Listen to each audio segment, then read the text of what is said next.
So if I don't speak loud enough, please let me know, because I have some issues with my voice these days.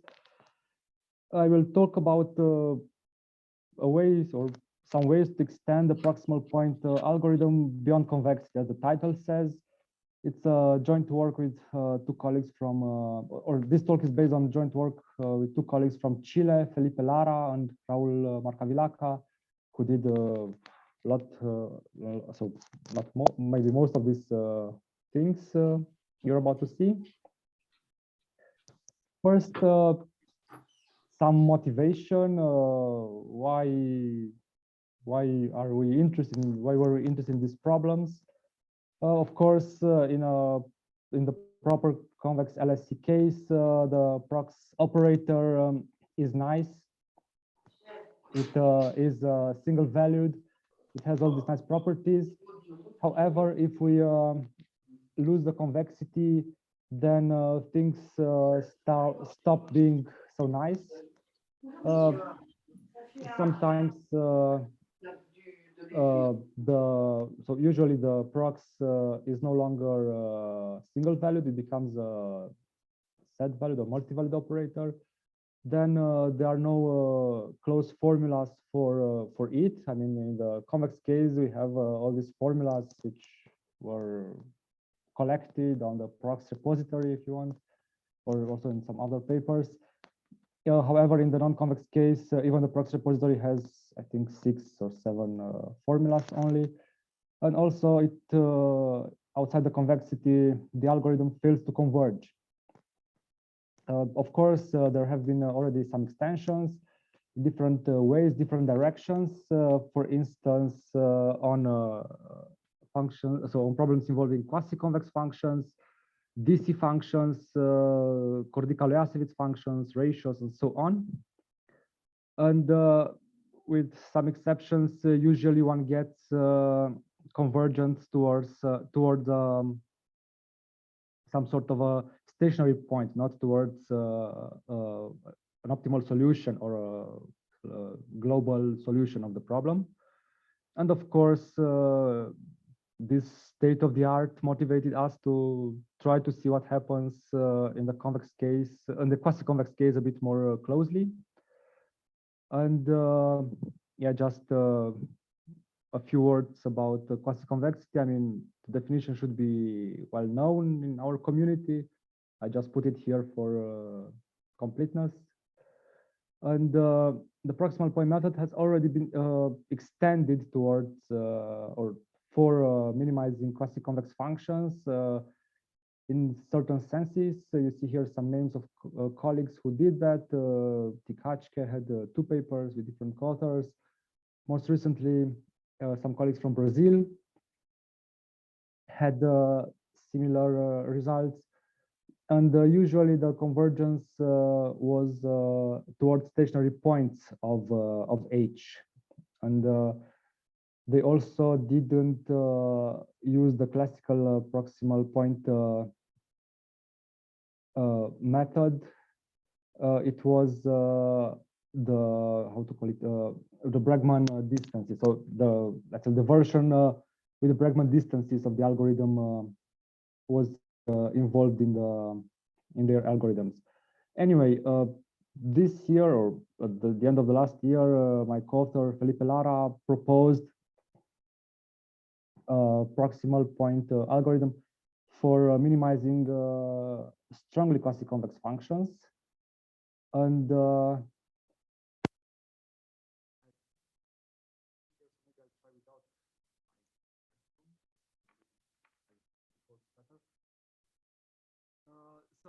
yeah, Felipe extended.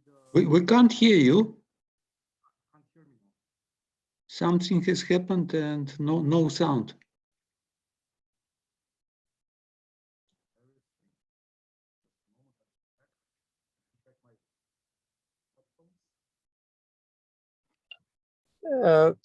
It's the sound is very okay. Yeah. Now it's okay. Yeah. So I thought that maybe the headphones interfere somehow with the microphone, but I don't know. I think there is a microphone. There could be a microphone on the headphones. Yeah, maybe that's why I thought that the microphone on the headphones is not good enough because usually I have Zoom meetings without headphones, but yeah, today are people around, so I said, okay, I'll use the headphones. So I tried, maybe this is the mic, so I put it closer to my mouth. Now the sound is much, much better. Okay, so maybe it's like I should talk like this. So please, yeah, you see some wires, but it's not me, it's the mic. Yes, so Felipe Lara extended the algorithm, the proximal algorithm, towards minimizing strongly quasi-convex functions in a very recent paper. And the idea was to improve this algorithm even more, to try to see if we can add to it inertial properties and also to do some relaxation. Before getting into details, here follows some definitions and some, let's say, arguments for using strongly quasi-convex functions. First of all, the definition. You see here, I mean, the strongly convex functions are, of course, well known. The strongly quasi-convex are defined in a similar manner by mimicking the definition of strongly convex. So is quasi-convex minus such a quadratic part. And of course, these notions can be considered globally or locally, depending on the user, on the application. And some properties which I mean, they are more or less logical. While convex implies quasi-convex, also strongly convex implies strongly quasi-convex. And there are also some differences. For instance, the usual norm. Yeah, we are working in Rn, so in Euclidean spaces. The usual norm is strongly quasi-convex on any bounded set. However, it is not strongly convex. Strongly convex is, for instance, the square norm and so on. On the other hand, there are also sets, not sets, functions, which are strongly quasi-convex, but not convex, like the square root of the norm. And on the other hand, any constant function is convex, but not strongly quasi-convex. So there is no implication or general implication between convex and strongly quasi-convex. They have some common elements. The strongly convex are strongly quasi-convex, but the, let's say, simple convex may fail to be strongly quasi-convex even in very simple cases. Some other results here below, you see another example of a strongly quasi-convex function delivered by my colleague Felipe Lara. And in the book of Quasi-Convexity, there is a result saying that the strongly quasi-convex functions have at most one minimizer on a convex set touching their domain, which is, of course, a desirable property because if we, let's say, compare it with the situation in the strongly convex case, we have a similar property. So the prox restricted to a set of a strongly quasi-convex function is uniquely defined, so uniquely determined. And last but not least, a proper LSC strongly convex function has exactly one minimizer on a closed convex set, which touches again its domain. As I said, it's in the same spirit as the previous properties. So the strongly quasi-convex functions, even if they are not convex, they still have some interesting properties from our point of view. I mean, in the literature, one can find the name strongly quasi-convex also connected to some semi-groups in algebra and so on, and also in different books and papers. However, in that case, usually it's about strictly quasi-convex functions, which are defined like the quasi-convex, but with a strong strict inequality. So the definition here with strict is strictly quasi-convex. But as you know, the literature sometimes the names are mixed up. So many of the contributions mentioning strongly quasi-convex are actually about strictly quasi-convex. And I also found the real strongly quasi-convex functions mentioned in books of economics. However, strangely enough, they were defined but not used. So I thought, okay, finally I have a good application in economics. When I found the book, I checked, they were defined, but for some reason they weren't used afterwards. So I don't know what happened there. Anyway, yeah, maybe a last property is that maximum of finitely many strongly quasi-convex functions stays strongly quasi-convex.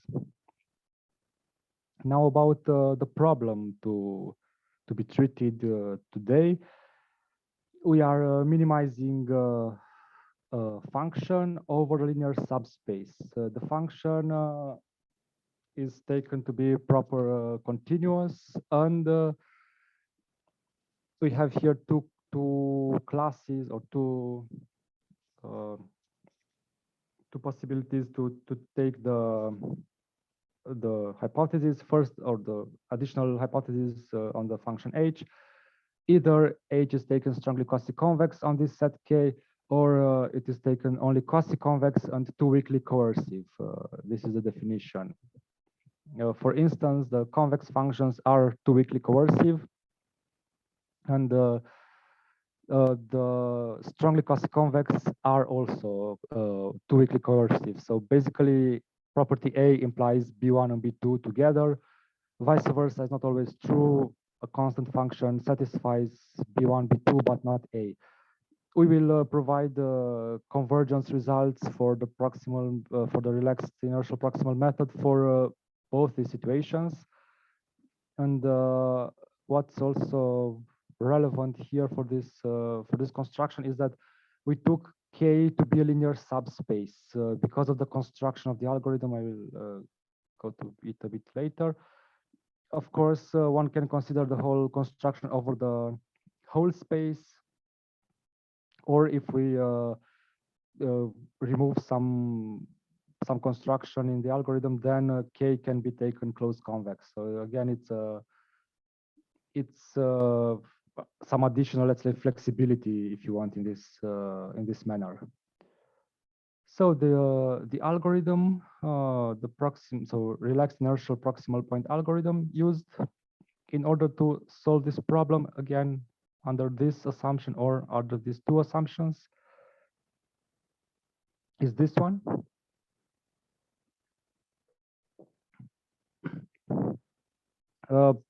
You see here, yeah, the prox step, of course, it's a proximal type algorithm.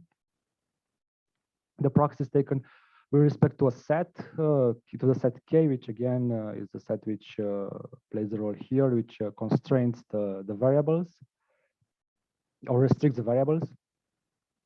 And as I said, K needs to be linear subspace because of this construction. Otherwise, this inertial step would go outside the box or the constraint set, in which way y would be not a feasible point. So in order to stay feasible, we need to take the set K to be linear subspace. Of course, one can take the set K to be the whole space, and then we would have not such a problem. However, we wanted to provide this this algorithm in a most general framework possible. That's why we opted to put it to take K linear subspace.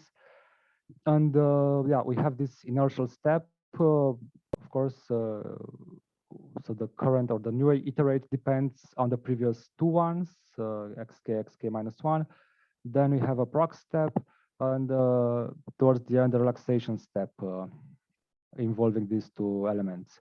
So this algorithm has been recently proposed and investigated in the convex situation by Atuch and Cabot in connection to dynamical systems, because of course it can be obtained, this algorithm, by discretizing some dynamical systems. And for different choices, if, for instance, we take alpha 0, so if we remove the inertial step and also we take the rows to be 1, we get the simple proximal point method for solving this problem. We rediscover it actually because, as I said, my co-author Felipe Lara has already extended the proximal point method for strongly quasi-convex functions. And what I said before, we need K to be a linear subspace in order to guarantee the feasibility of the inertial step. Last but not least, I mentioned that we have here the prox step considered on so with respect to a set, not over the whole space. Of course, if K is the whole space, things are beautiful. However, other colleagues have already considered in a similar manner the proximity operator restricted to a set. So even if, let's say, we are not the first ones to do it, it's something which has some acceptance in the community. Of course, there's always the question how to compute the prox on a set and not on the whole space. And it's a question, let's say, at the moment without a definitive answer. Of course, in some cases it may be, in some cases it could be easy to compute it. In some cases, not really. There are also some papers, I think, of Claudia Sacastizabal and somebody, and Warren here, I think, where they show how to compute the prox operator on a set and so on. So there are already some works in that direction. However, that's it. There's no complete theory. However, as mentioned, different colleagues have already considered similar constructions. So we hope that this construction is not that strange or far away from the general interest and so on. And now about the convergence. So the convergence is obtained or was obtained more or less like in the convex case. However, there are some differences because we are in the strongly quasi-convex situation mainly. So if H is strongly quasi-convex and yeah, some things happen involving the parameters, the sequences which play a role there. Then we get two convergence results. Some comments, of course. We have here, we use here the set omega in the statement. So it's defined here as the points which are where the function h is the points in K where the function h is less than or equal to h at this point zk. Again, zk's are defined here as through the prox steps. And in case H is strongly quasi-convex, omega is non-empty, so it follows after some steps. And that's why we didn't impose the condition omega non-empty. In the case of H only quasi-convex, the additional assumption omega non-empty has to be imposed. And maybe about this omega, another comment is that such a construction has already been used, and we are not sure yet if this thing has a if these things are connected or not. This has been used, such a construction, in extending the proximal point method towards vector optimization problems. In the, let's say, seminal paper by Bonnell, Simmons, Feiter, a similar construction has been employed.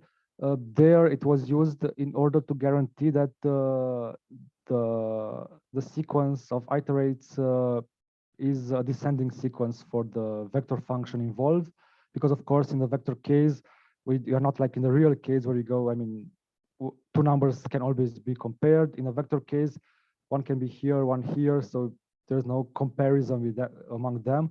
And of course, in that case, one needs to ensure that the algorithm is a descending one in order to provide a weak efficient solution. Anyway, in the strongly quasi-convex case, so also in the quasi-convex case, such construction is also used. So it's still something which maybe will be clarified in the future if this connection exists or is just a coincidence. Anyway, also regarding the convergence, I need to mention that the second condition involves actually one of the sequences which are generated by the algorithm, and of course some people are not satisfied with such results, saying, "Come on, I mean, you generate a sequence, and if this sequence is good enough, then only then you have some convergence." Yes, but so the answer is that let's say also the people who introduced inertial algorithms, Bush, Alvarez, and so on, they also used such a hypothesis, and of course after that they gave some conditions which guaranteed its fulfillment. We also have such conditions later. Anyway, under such a construction or under such a constellation, we get some convergence results. First of all, for all the points lying in this set omega, we get that there's a limit of xk minus x star lying here in the norm, and also as you can see here, the differences between x case, y case, and z case are vanishing on the longer run. And if the sequence ck contains strictly positive numbers or really positive numbers, bounded from below by a number which is non-zero, then we get what we actually wanted, that xk converges to an optimal solution of the problem, so real minimum of h and not some stationary point. And also h, the values of h at these points converge towards the minimum of h there. So as you can see, in the strongly quasi-convex case, the hypotheses are more or less standard, because this one is also considered in the convex case, and one needs some assumptions on the involved parameters. So nothing extra fancy or artificial, and the convergence is what it should be actually. So no stationary points, but just real minimizers of the function. As I mentioned, this condition can be replaced with something which implies it. You see here two constellations. First of all, we have something more involved, but in this case, the alphas can take values up to 1.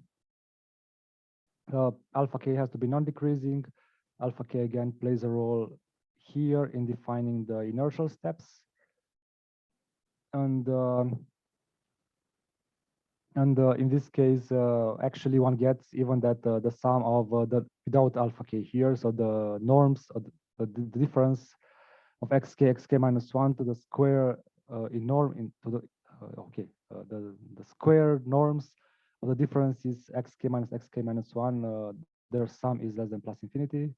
And of course, adding the alpha k's here, which are less than 1, one gets even surer this result. Or one can consider the alpha k's alone, so not involving this beta and yeah, this strange construction. Basically, in that situation, the alpha k's have to lie between 0 and 1/3. Then this condition is fulfilled, and the convergence follows without an assumption on the generated sequence itself. I mentioned before that we can also provide some results in the quasi-convex case without strongly quasi-convex. So if H fulfills B1, B2, B1 is the quasi-convexity, and B2 is the two-weak coercivity.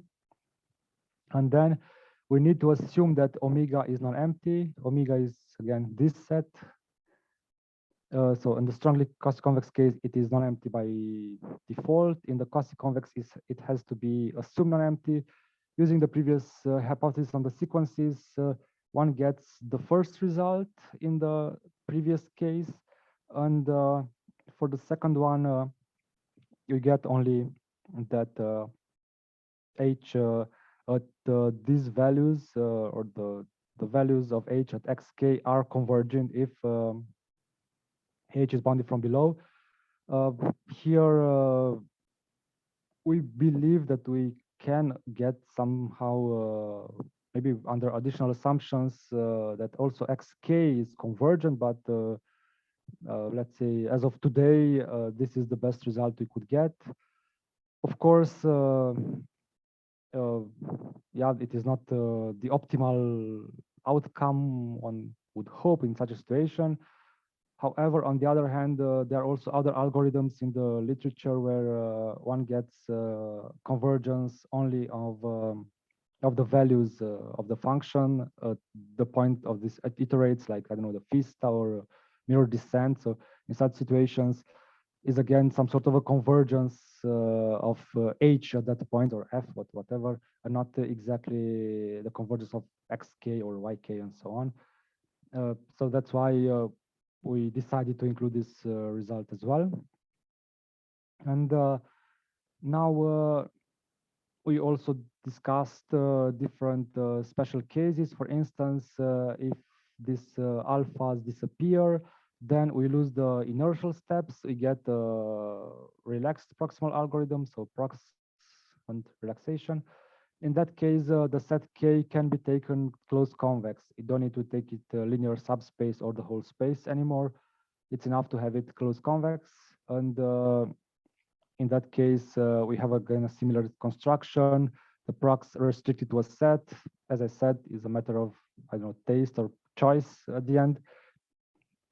If this is accepted or not, of course, for some functions, such a construction is easy to compute, for some not. So we are still not having, let's say, a whole round beautiful theory.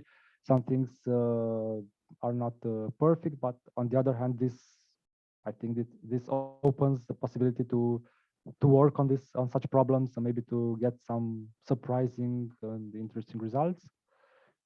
And of course, the convergence follows in the same manner. We don't even have to ask in this situation this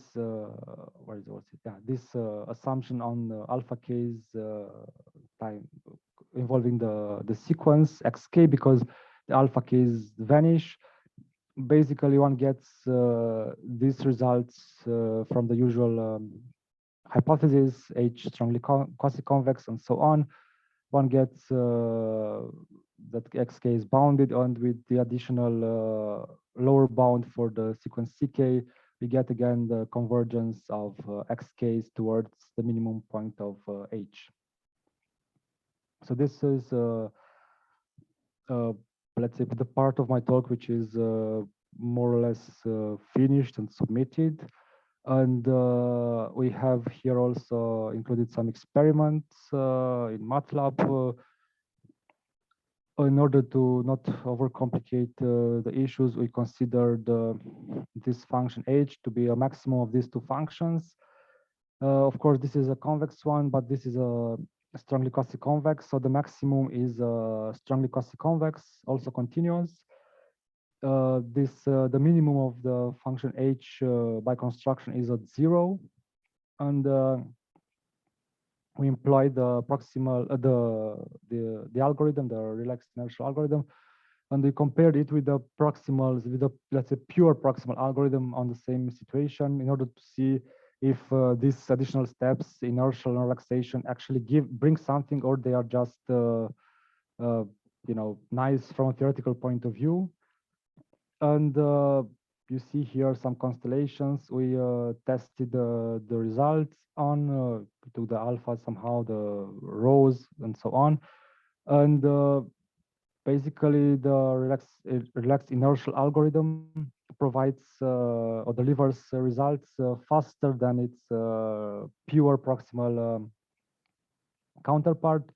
With respect to the time, you see, for instance, in this constellation, there's not much difference. However, the relaxed algorithm needs 11 iterations, the proximal 43.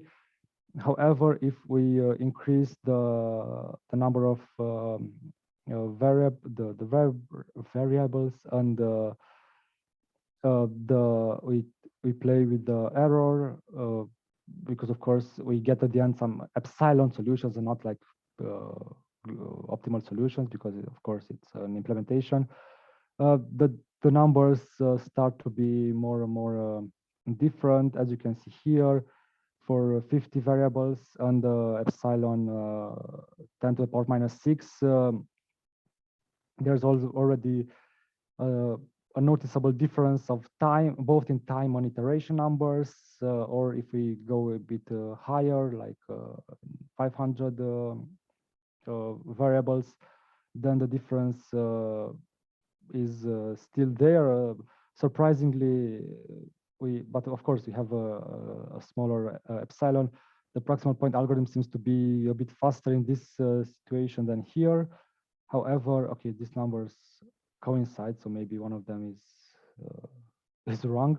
But anyway, you see that they have the similar number of more or less a similar number of iterations, while the algorithm we worked with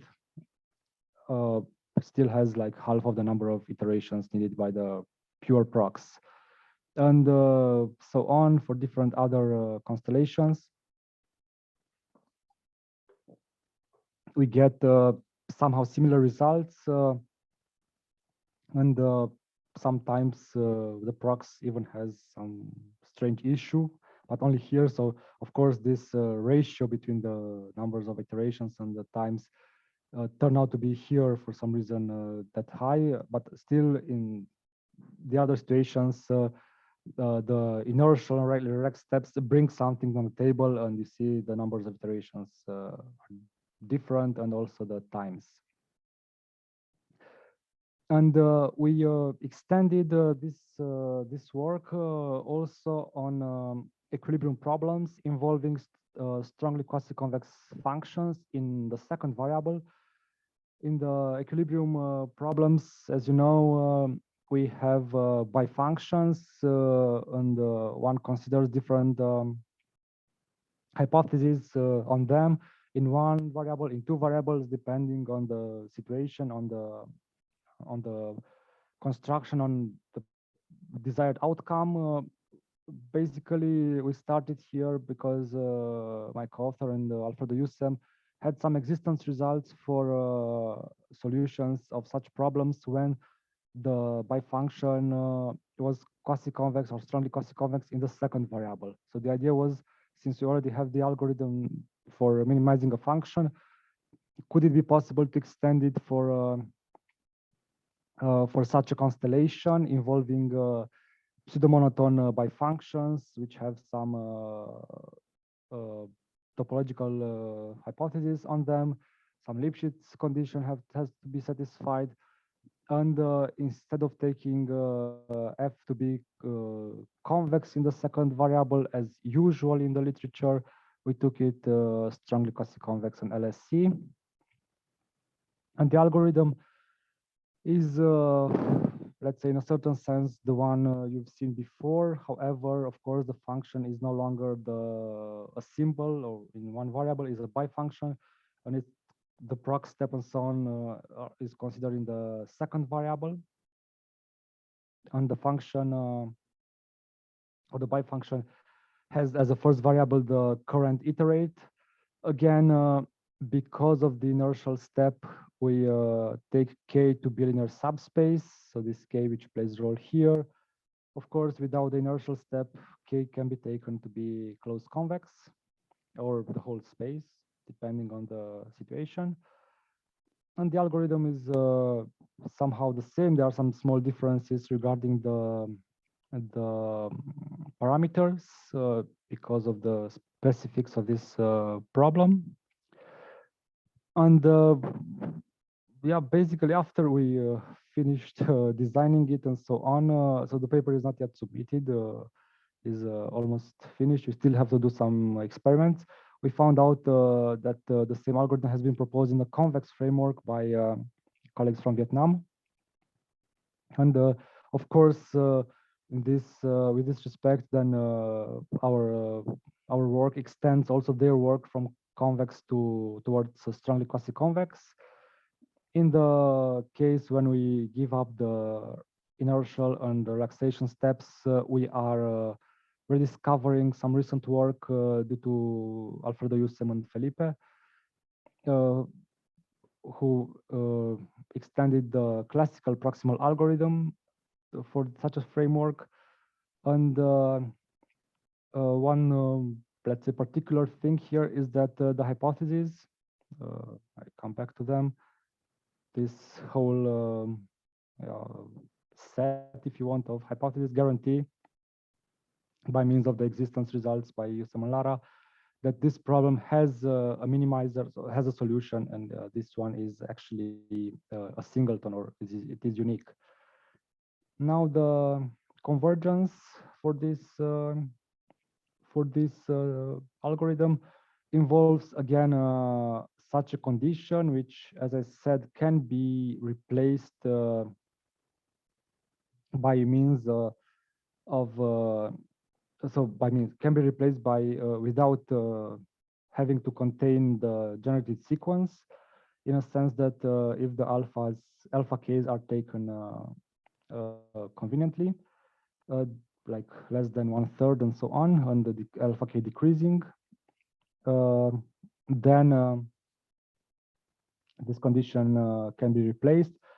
Also, we need here, as you can see, two additional assumptions involving the sequences which play a role here, the rows and the betas. The betas are here, the rows play a role here, the relaxation. And yeah, so as you can see, the convergence is not like in the simple problem, optimization problem case.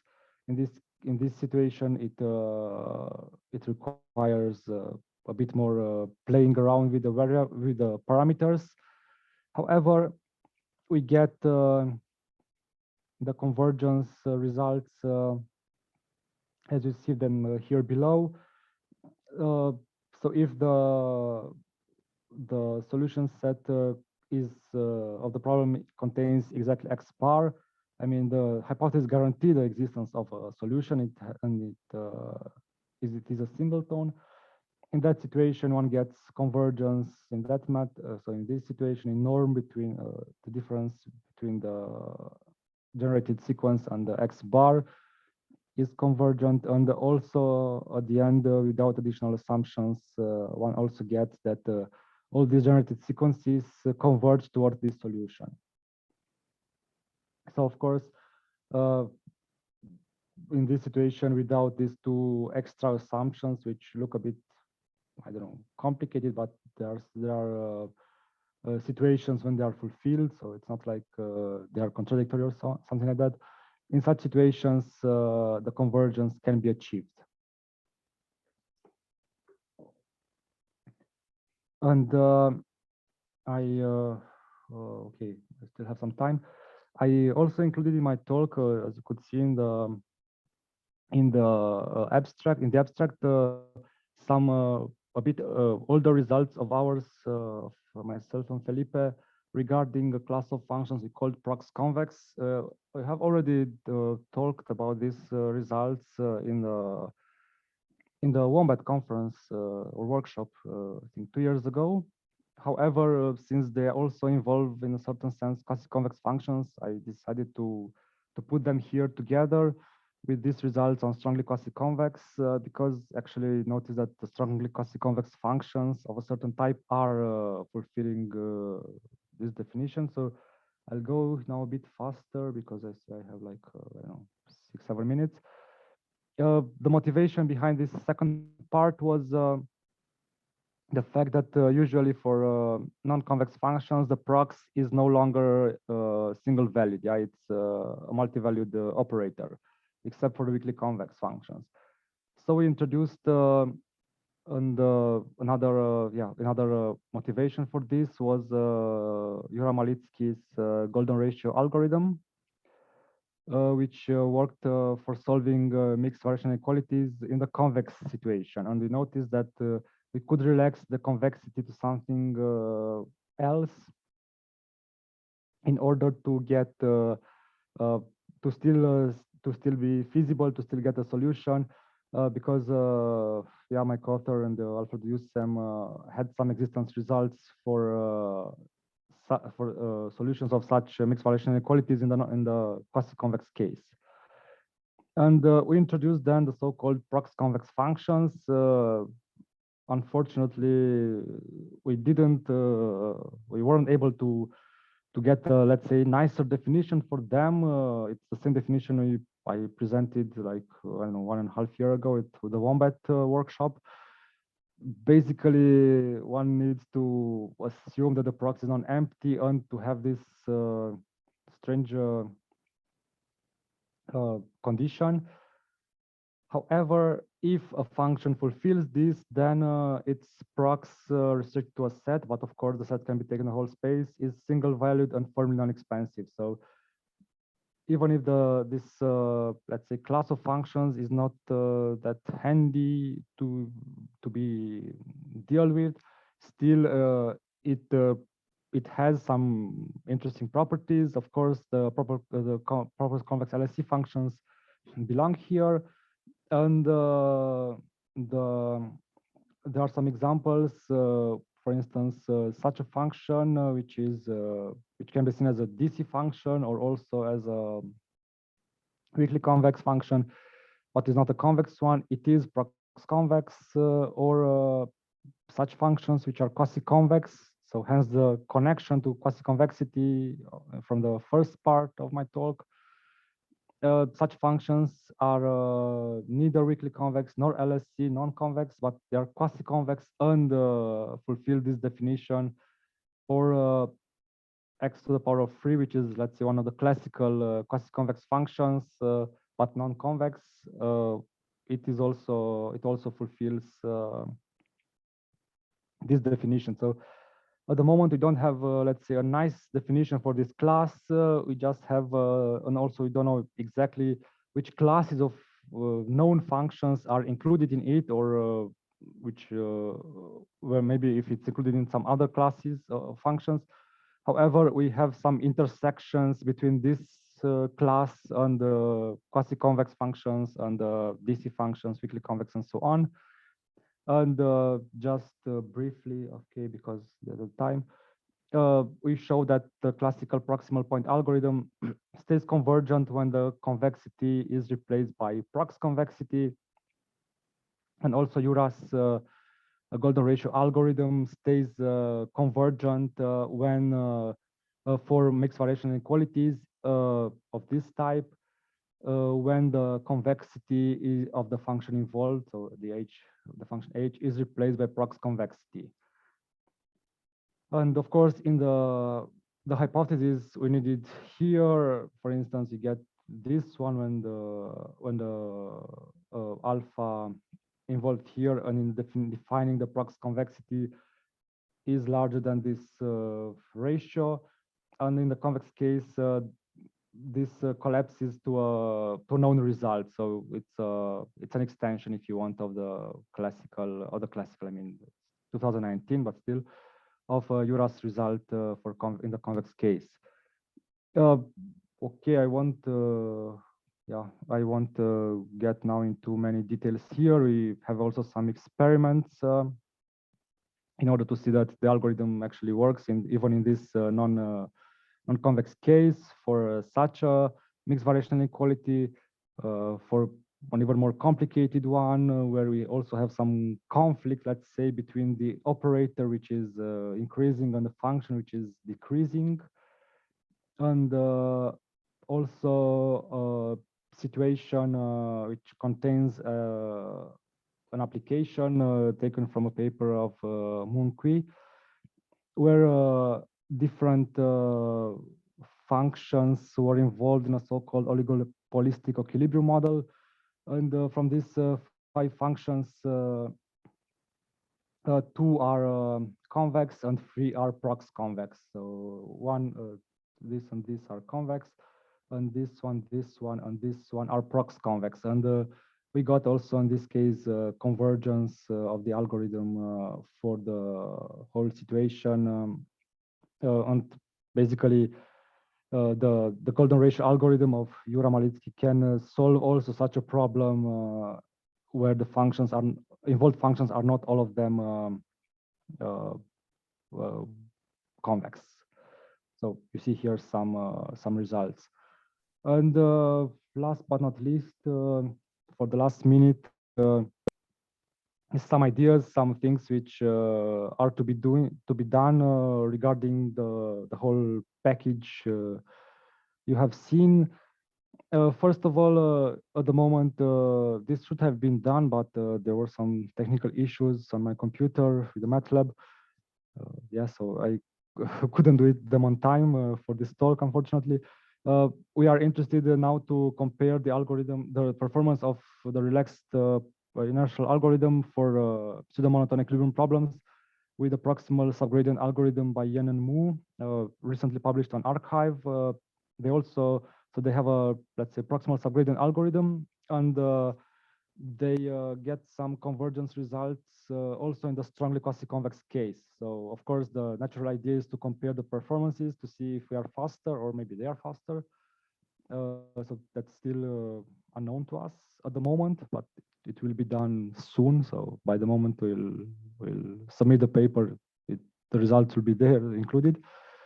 And then 2 other things which are at the moment still in work in our, let's say, team.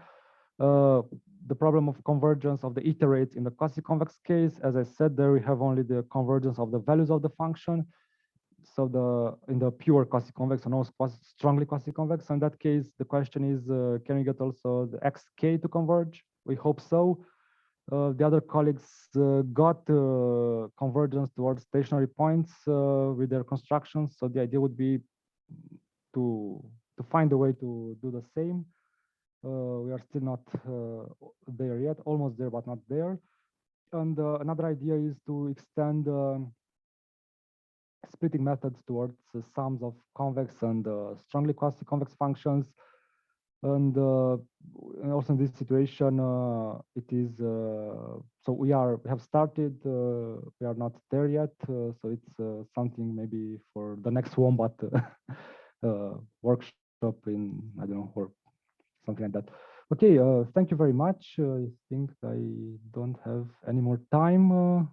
Thanks again for your interest. Thanks again, the organizers, and hopefully there are some questions, or I don't know. So the chairman gets the microphone back. Thank you very much, Sorin, for your interesting presentation. And now we all believe that there is life beyond convexity, which is good. And it's also good to know that we already have a speaker for our next Wombat. Just write it down in your diary and don't forget. Yeah, just if the results work. If they don't work, I don't want to present the same thing, so I need to do something else. It's another motivation for you to ensure that they work, which is good. Apart from nice presentation, perfect timing, which means that we have time for questions, for discussions, and I suspect that there are already questions in the audience. Do you have questions?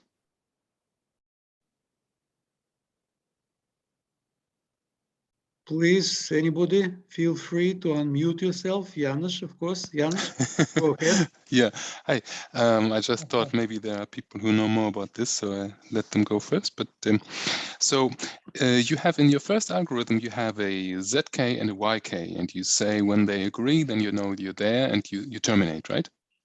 Yes, just a moment, I have to go back there. And because I know what the prox is, but I'm not that familiar with it. So I wonder, can you, I mean, from the distance between zk and yk, can you then, because you know that this is the prox construction, can you then infer from that how far a solution must be away? We didn't think about this, so I can't tell you yes or no. It's an interesting question, of course. So actually, the epsilon we had there was the error was like the distance in norm between these two. So yeah, but we haven't actually think about studying a way to say, okay, we are, I don't know, but at the moment we are 10 to the power of -2 away from the solution, and when they are, so we don't know. But it's a very interesting question. I just think because you get it almost for free, and maybe it also helps you with your convergence issues. Maybe you can make the algorithm a bit smarter based on that, so that you kind of understand like when to go slow, when to go fast, right? That may help to some degree.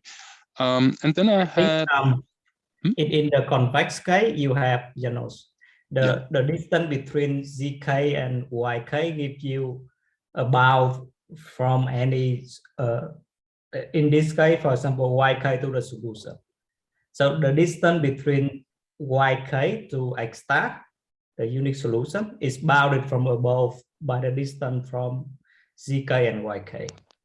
Okay, and in a more complicated situation, this may not be true anymore, or maybe semi-true or something. But it may help you. It may help you to pick the acceleration parameter in a smart way, so that you can ensure convergence. I'm not sure. And then I have a very general question. As I said, I'm not very familiar with this prox. Why do people prefer this, for example, over the subgradient algorithm? Is there a reason why you would prefer one over the other in some situations? It depends. I mean, I have a previous work on location problems where we have a prox type algorithm which is much faster than several subgradient algorithms from the literature.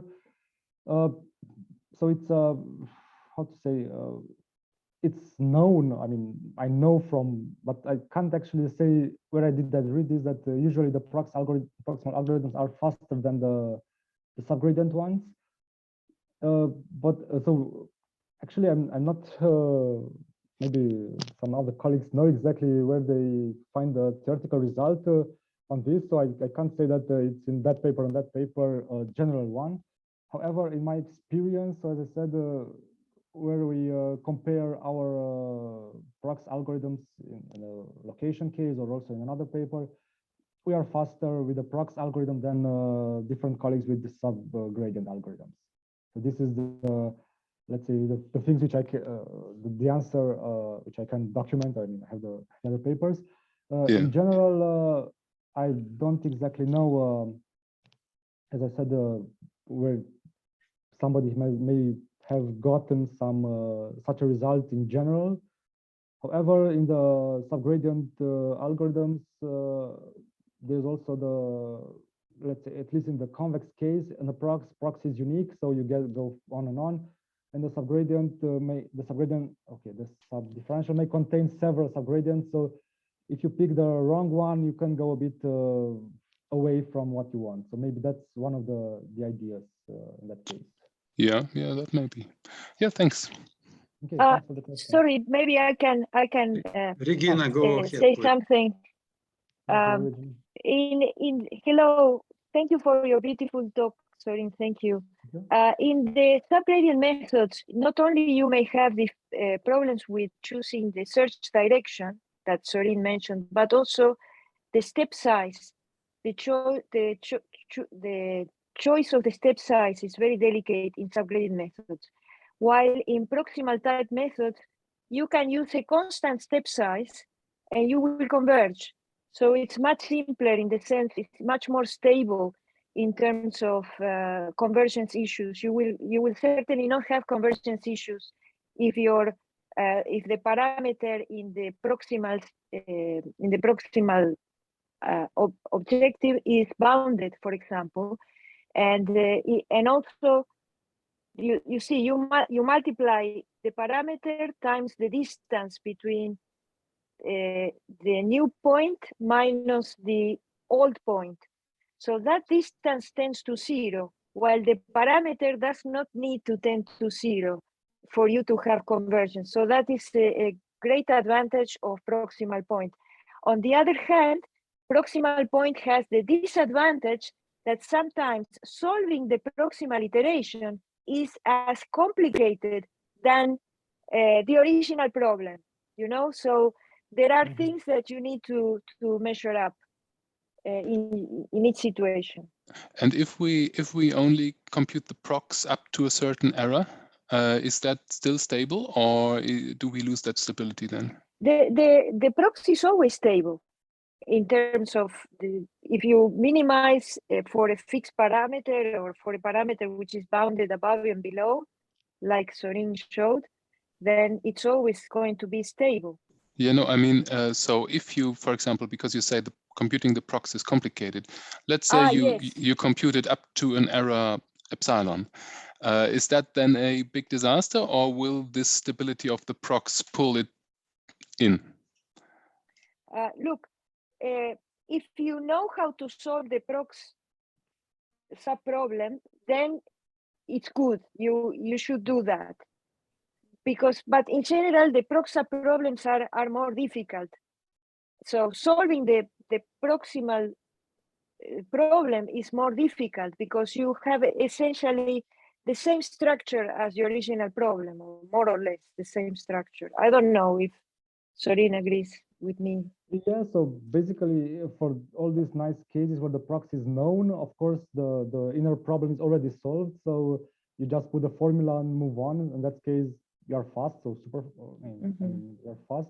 However, of course, if you don't know the prox formula and you need to compute it in the same, while solving the algorithm, while running the algorithm, then of course the issues mentioned by Regina appear. So.